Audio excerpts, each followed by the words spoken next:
buhay po sa ating lahat mga ka-worship. Sa araw na ito, tayo po ay nasa episode 3 na. Ang tatalakayin po natin ay what is a sermon? Ang sermon po mga kapatid ay isang pamamaraan ng pagpapahayag ng salita ng Diyos. Ito po ay tawag natin sa mga pare kapag siya po ay magbibigay na ng kanyang homily. Okay?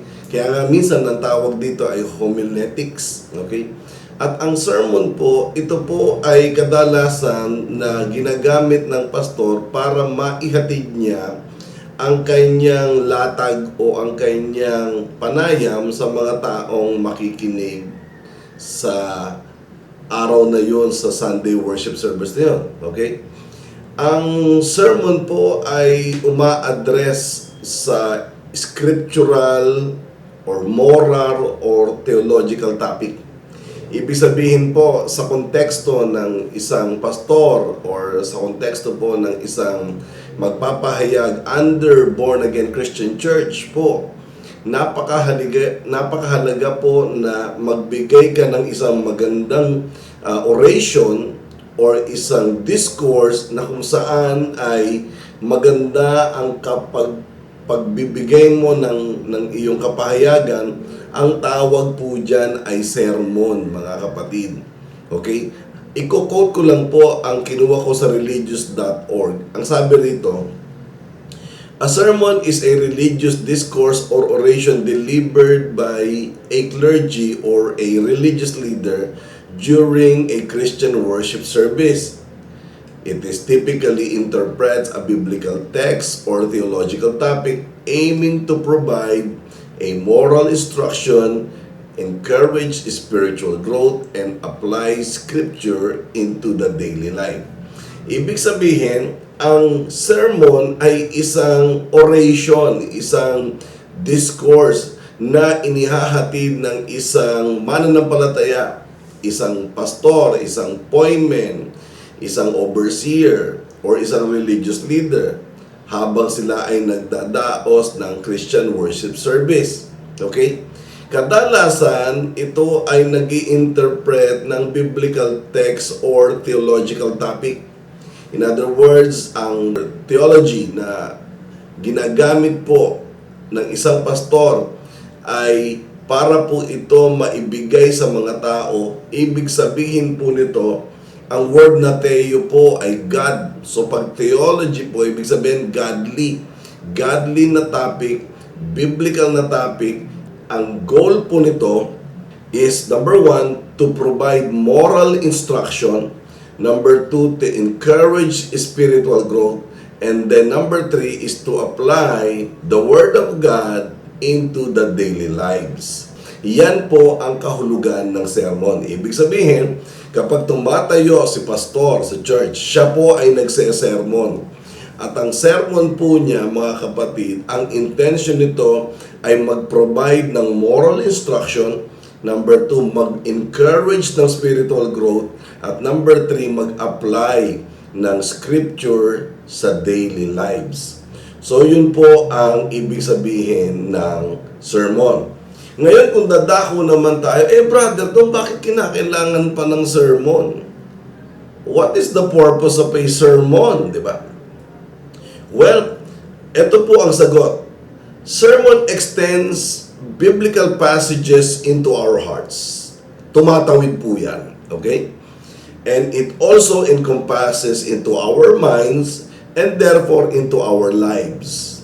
Now, ibig sabihin, ang sermon ay ang biblical passage na kung saan binubuhay ito ng nagpapahayag para bumaon ito sa ating isip, sa ating puso, at sa ating araw-araw na pamumuhay, na kung saan tayo ay nabibilang sa sanlibutan ito. Now, yung mga word na atin pong mapapakinggan galing sa scripture, it reminds us that we belong among the people of that book. Ibig sabihin, ang Bible, meron siyang isisitas, meron siyang ikikwento. Pag napakinggan mo at mapapasabi ka, teka muna, parang ako yan na. Yan po ang purpose ng sermon. sapagkat ikaw ay magiging kabahagi ng pagpapahayag ni pastor ng kanyang sermon or homily para nang sa ganon maintindihan mo ang kanyang nilalatag at makarelate ka sa kanyang dinidiscuss about life, about reality, about being a believer of the Lord. Okay? Ibig sabihin, yan po yung talagang tutukuyin dyan mga kapatid. Okay? Halimbawa po sa kwentong ito na kung saan may pinahayag ka, gaya po kanina sa akin pong messages. Okay? Ang ginamit ko po ay the fish that paid the taxes. Okay? Yun po ang pamagat. At ito po yung tumutukoy doon sa isda na kung saan ay kinuwanan ni Peter ng 4 na drachma silver coins pambayad ng temple tax. Maliwanag po yan mga kapatid na yan po ay isang biblical passage na ang ending niyan ay makaka-relate ang sino mang nakikinig sa sermon. So yun ang purpose ng sermon. Now, mayroong 4 na types of sermon. There are 4 types of sermon, okay? The 4 common types of preaching categorized by focus are, number 1, expository sermon, okay? It will explain the passages so deep that everything that is written is in detail. Ibig sabihin po, detalyado. Ang expository po, ganyan. That is the first type of a sermon. Yan po ang ultimate goal. Ang second type po ay topical.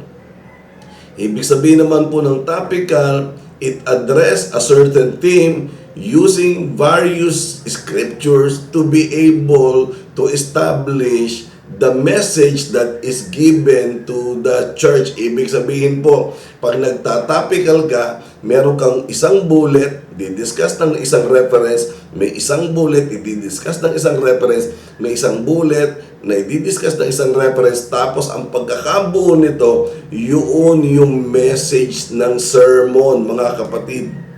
Okay? Topical. So may expository, may topical. Ano yung pangatlo? Ang pangatlo po ay narrative. Yung narrative naman ay yung tipong nagkwento ka dahil ito ay isang episode na nakasulat sa Bible, hindi mo na binago, kinuwento mo, dinetali mo, at ang narrative nito na ipaliwanag mo sa mga tao, saka ka na lang maglalagay ng what are the lessons that we have learned from the story, and what are our conclusion, and what are the challenges. Yan po yung narrative. At yung pang-apat po ay verse by verse or textual. We are just simply focusing on one particular paragraph or one particular passage or one particular set of verse, at ang verse na ito na mismo ang kabuuan ng discussion natin. Okay? Ang pinakamaganda po niyan ay Romans chapter 6 verse 23. Sabi doon, for the wages of sin is death, but the gift of God is eternal life through Christ Jesus. Tatlo yan. Okay, tatlo po yan. Sa verse by verse po, ang first verse na i-discuss mo is for the wages of sin is death. But the gift of God is eternal life. Yun yung pangalawang discussion mo. At ang pangatlong discussion mo, through Christ our Lord. Okay? Through Christ Jesus our Lord. Yun yung pangatlong discussion mo. Okay? So, yung apat na types of sermon na expository, topical, narrative, at saka textual or verse by verse, tandaan po ninyo, meron pang ibang mga classification na nag-i-exist. Ngayon, what are the 3 C's of life sermon? Ang 3 C's of life sermon, okay? Ito parang cue card po ito. It's a choice, it's a chance, and it's a change. So, yung tatlong C. Number 1, you must make the choice. After you listen to this beautiful message of the pastor, now there's a challenge, of course. Now you have to make a choice. Okay? Yan ang pinaka-essential ng sermon. Yung ikaw ay papipiliin matapos mong mapakinggan.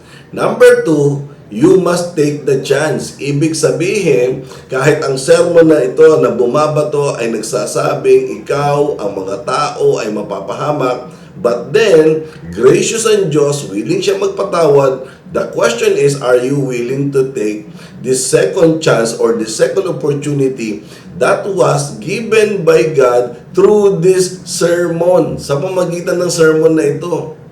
Okay? And then, ang pangatlo po na 3C or part ng 3C po ay you want anything in life that will change you.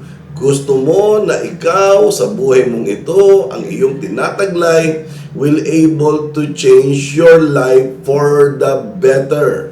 Ibig sabihin sa ikabubuti, sa ikalulugod ng Diyos. These are the 3 C's of life sermon. Ulitin ko po. You have to make a choice, you have to take the chance, and you want anything in life in order to change for the betterment of yourself. Okay? So, lumalabas, yan po yung 3 C's of life's sermon. Okay? At ano naman ang 3 main points of sermon? Okay?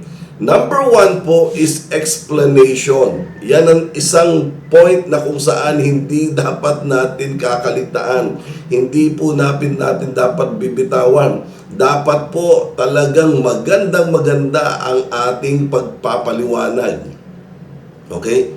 Explanation. Ngayon, kung mas mapapaganda pa siya, para sa ganun, intinding-intindi ng mga makikinig ng sermon na ito, ang pangalawa po ay illustration.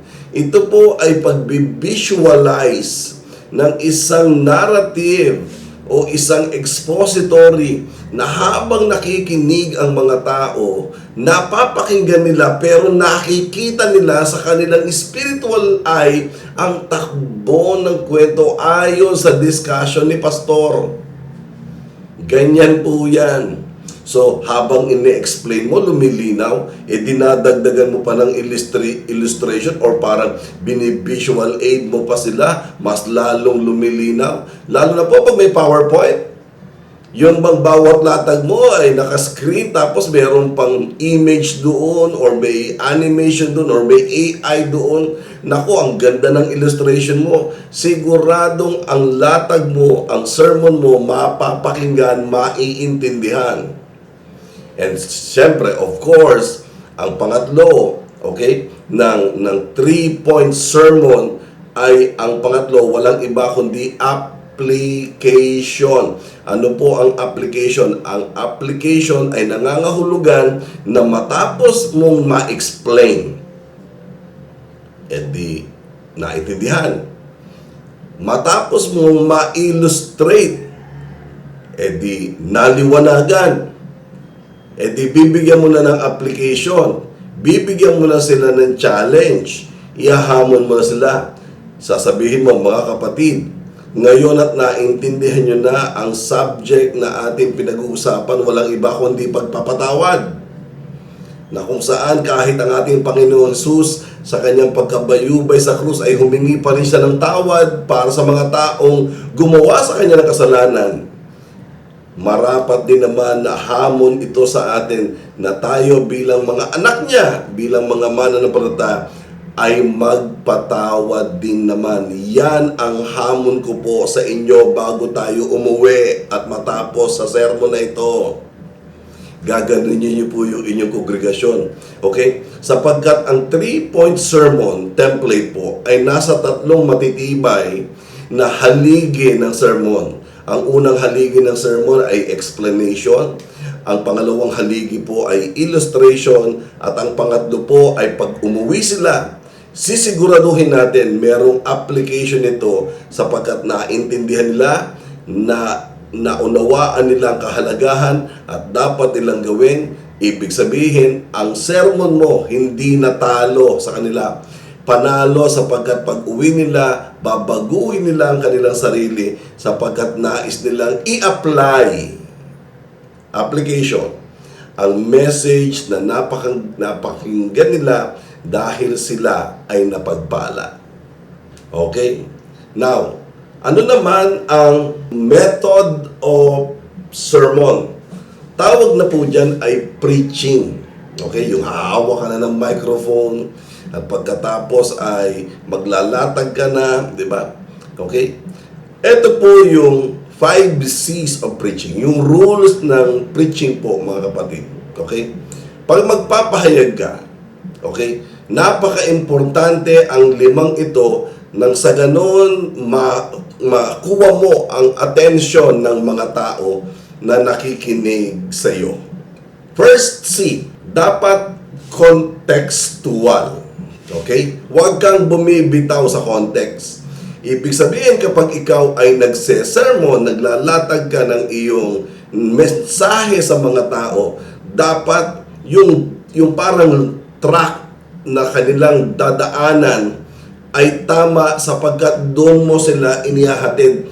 Tama ang context mo. Hindi ka dapat na-out of context. Ibig sabihin, tinatakbo mo ang mga tenga nila sa isang dadaanan, ang goal mo ay mararating. That is contextual po, mga kapatid. Number 2, pag nagpipreach ka, dapat convictional. Ibig sabihin, may conviction. Ang conviction po ay isang klase ng pangungusap na manggagaling sa Holy Spirit. Na habang nakikinig sila, ang puso mo ay hinahawakan ng banal na espiritu at kinakausap ang iyong spiritual na pagkatao. Na para bang nagsasabing, ikaw ay pinapakiusapan ng banal na espiritu para gumanap at gampanan ang mga bagay na napakinggan mo kasi nga ikaw ay nakukonvict sa mensahe. Okay? Para bang ako yata pinatatamaan ni pastor sa sermon niya kasi magkagalit kami ng aking kapatid. So ibig sabihin, yung mensahe po ay nakakapag-convict. Bukod sa ang mensahe ay contextual, ang mensahe ay convictional pa. Ibig sabihin nito ay effective yung preaching. Okay? At syempre, ang pangatlo po na C ng preaching, the sermon must be clear. The preaching must be clear. The message must be loud and clear. Advantage po kapag maganda boses nyo, mga kapatid. Ito, tapatan po tayo.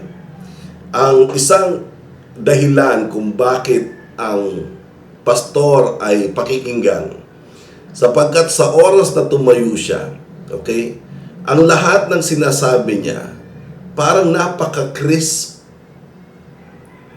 ang sound na ang ganda sa tenga sa pandinig ng tao. Kasi nga, very clear. Kaya kung nire-require ba na dapat English or dapat Tagalog, ang sagot po, wala sa dalawa. Ang maliwanag na sermon po, nandoon po yan sa karakter ng pastor or ng sino mang magpipreach at ang kanyang pagpapahayag dapat habang hinihimay-himay niya ang kanyang homily or ang kanyang sermon, dapat ito ay very clear sa bawat pandinig ng mga tao. Okay?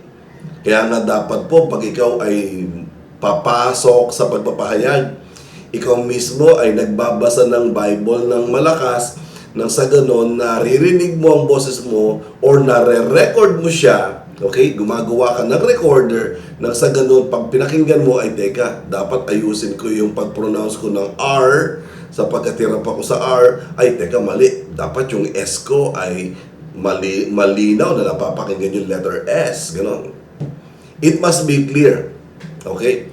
Ulitin ko, meron dapat malatag ng context or contextual, tapos may conviction, dapat convictional, tapos dapat po ay clear, dapat po ay malinaw.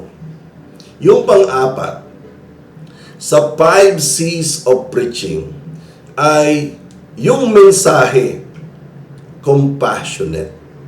Yes, totoo po yun.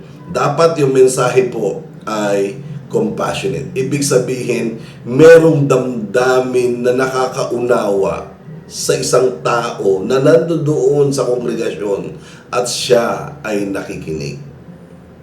Kumbaga, hindi siya inuusig. Bagamat he is convicted, but he is not condemned.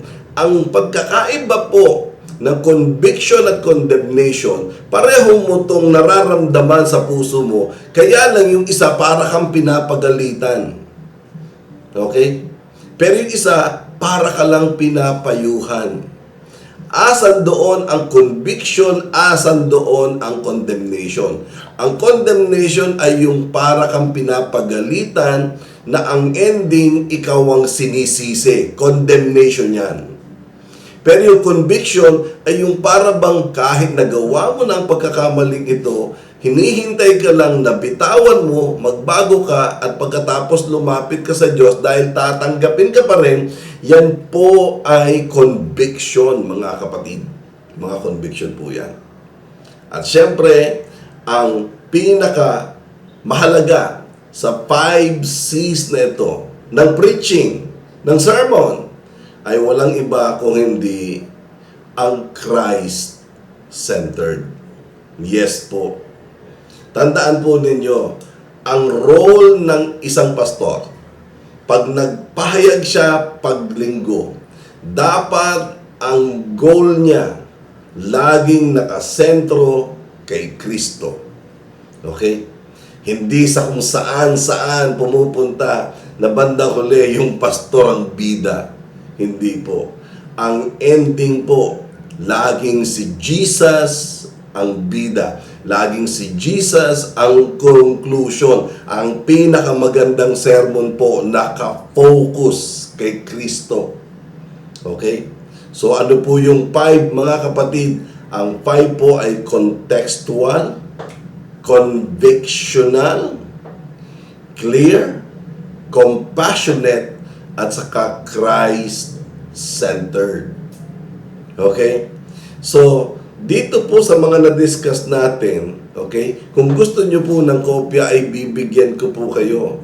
Mag-email lang po kayo sa akin o mag-message lang po kayo sa akin. Ang email ko po ay donggalang222@gmail.com, at sa messenger naman o sa Facebook ko, ito po ay Leoncio Galang Jr. I-add friend nyo po ako at i-accept ko po kayo, or kahit hindi nyo po ako i-add friend, i-message nyo lang po ako, tapos doon po sa unread messages, makikita ko po yun, mag-uusap po tayo. Hanggang sa isesend ko po ang copy nito para meron po kayong kopya. At uulitin ko po, mga kapatid, itong discussion pong ito ay tumutukoy lang para po sa sermon. Ang araw ngayon ay nangangahulugang binigyan ko ng linaw ang kahulugan, what is a sermon. So yun lamang po, mga ka-worship. I hope kayo po ay napagpala para sa araw na ito at naintindihan ninyo ang kahulugan at ang ibig sabihin kung ano ang sermon. Okay? Ako po si Brother Donggalang, at sa amin pong church na Jesus Heart of Worship Church, ito po ang usapang born again. Okay? Pasamantala ako magpapaalam. Hanggang sa susunod, see you next time. God bless. Please like, subscribe, and hit the notification bell para updated po kayo sa mga latest videos na ilalabas ko linggo-linggo. Maraming salamat po.